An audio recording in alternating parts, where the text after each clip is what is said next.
fundamentalistlar va tabiiy fundamentalistlar ekanmiz. Hamkorlikda STEM guruhi deb nomladik. Demak, darsning texnologik xaritasini yaratdik.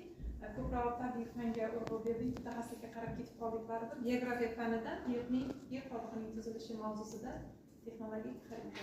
Dastlab tashkiliy qism o'sha doimiy sinfni to'g'rilab olish, fanga moslab olish va bu jarayonda biz Google Earth dasturidan foydalandik. Bu dastur orqali yer qobig'ining ekranda yer qobig'ining ichki tuzilishining va tashqi tuzilishining rasmi, fotosuratlari va yaqinlashtirib olingan kadrlar namoyish etiladi. Bolalarni ushbu mavzuga olib kirish uchun. Google Earth. Bu Google Earth dasturi har qanday joyni platformada lokatsiyasiga borganda uni yana ham yaqinroq ichki tuzilishlariga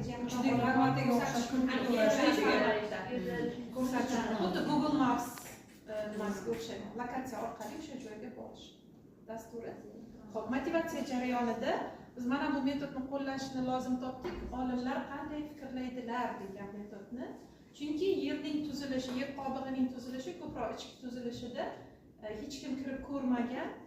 Faqat olimlarimiz turli xil tekshiruvlar asosida yerning ichki tuzilishini aniqlashgan. Qani bizning o'quvchilarimiz ham olimlardek fikrlay oladimi? Kelinglar bolalar, mana shu yerning ichki tuzilishini olimlarimiz qanday aniqlashgan? Biz ham olimlardek fikrlab ko'ramiz deb ularga mana shu metodni qo'llaymiz. Bu metod qanaqa? Bu yerda video lavhalardan ham foydalansa bo'ladi.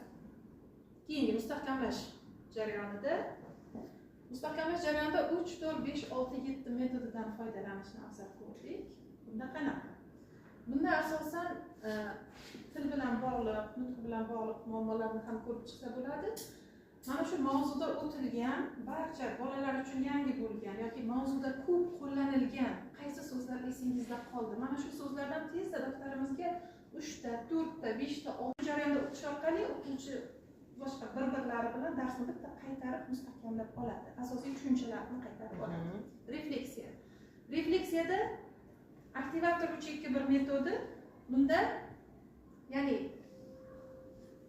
refleksiya jarayonida endi 3 ta eng dars davomida eslab qolgan 3 ta ma'lumotni aytadi va eng muhim bo'lgan ma'lumotini va eng ko'p qo'llamoqchi bo'lgan ma'lumotini o'quvchilar daftariga yozadi va o'qib beradi.